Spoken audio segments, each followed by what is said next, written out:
반갑습니다. 닥터 이재준입니다. 오늘은 특수분만 중에 이제 수중분만에 대해서 간략하게 말씀드리겠습니다.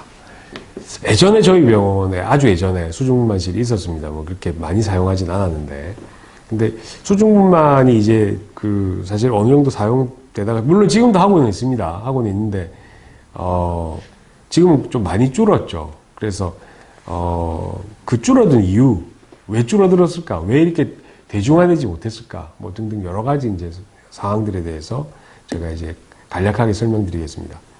물 속에서 아기를 놓는 방법은 뭐 여러 가지 문헌상에서 많이 나타납니다. 예전에 뭐 이집트에서도, 이집트 어떤 기록물에서도 수중분만을 했다, 그런 이야기들이 있고, 동서양권 문화 속에서 수중분만의 어떤 그런 역사를 많이 찾아낼 수 있습니다.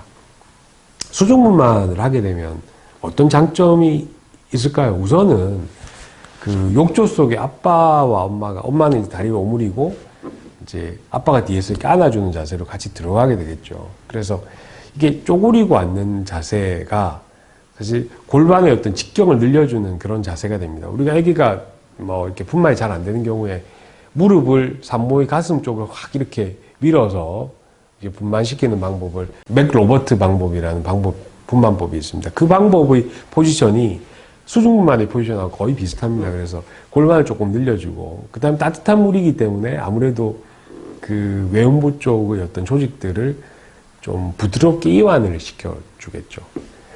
그런데 이제 제가 항상 여기서 이제 이야기 드리는 게, 이런 어떤 특수분만들이 발생한 유럽이나 미국이나 그쪽에 사시는 분들이 골반 구조, 제가 분만을 받아보면 골반 구조와 우리나라 분들의 골반 구조는 사실은 틀립니다. 그리고 아기 머리 사이즈는 골반에 비해서는 우리나라의, 그러니까 특히 동양인, 특히 우리나라의 아기 머리 사이즈가 큰 편입니다. 그래서 수중분만의 목적은 결국은 회음절개를 넣지 않고 아기를 물속에서 분만시키는 방법, 진통을 완화시키고 이런 방법인데, 진행이 잘 되지 않는 경우도 많고, 그 다음에 진행이 된다 하더라도 회음절개를 하지 않고 물속에서 아기가 나오는 경우는 전체에서 제가 생각했을 때는 한 10%, 20% 정도에 불과하다고 생각합니다. 그럼 결국은 열에 8, 9 정도는 결국은 회음절개를 해야 되는데, 사실 그 물속에서 의사가 회음절개를 할 수는 없습니다. 감염의 문제가 있기 때문에. 우리가 회음절개를 하지 않는다 하더라도 아기가 똥을 쌌다든지 뭐 아빠나 엄마 쪽에 아무리 깨끗하게 씻고 들어왔다 하더라도 그 물을 열심히 간다 하더라도 그 물에 의해서 감염이 될 수가 있는데, 그 상황에서 회음절개까지 하게 된다면은 감염은 굉장히 큰 위험성을 만들 수 있습니다. 그래서 결국은 수중분만을 포기를 하고 산모분을 옆에 내진대로 또는 분만대로 옮긴 다음에 다시 소독을 다시 하고 그렇게 분만을 시키는 경우가 있습니다. 이건 수중분만이 아니죠. 결국 실패할 가능성이 높다는 거죠. 그래서 우리나라에서 수중분만을 이렇게 많이 하지 않는, 그러니까 멀리 퍼지지 않는 이유가 되겠습니다.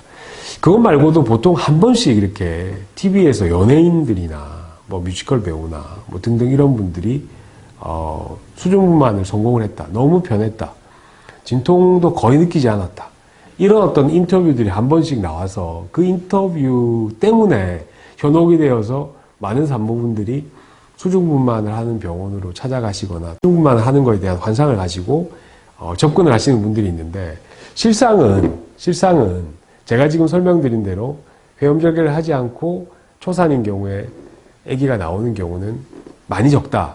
그리고 여러 가지 합병증들이 생길 수 있다. 특히 감염에 대한 합병증. 그리고 수중분만을 절대 시행하지 못하는 경우도 많습니다. 예를 들어서 뭐 아기가 잘 진행이 안 된다는 경우라든지, 그 다음에 뭐 아기가 태변을 쌌다든지, 또는 아기의 모니터 자체가 별로 좋지 않다든지, 엄마가 여러 가지 내과적인 합병증, 임신성 당뇨라든지 갑상선에 문제가 있다든지 등등 여러 가지 고혈압이라든지 임신 중독증이라든지 이런 합병증이 있을 때는 사실 수중분만을 시행할 수가 없습니다. 그래서 그런 거에서도 많이 단락을 하시고, 또 실제로 시도를 한다고 해서 성공까지 나아가는 경우는 그렇게 많지 않기 때문에 수중분만에 대한 그런 많은 환상들을 사실은 갖지 마시고 정확하게 수중만이 가능한지 어떤지를 담당 선생님과 상의를 해보시고 그리고 결정을 하시는 게 좋지 않을까 그런 생각을 해봅니다.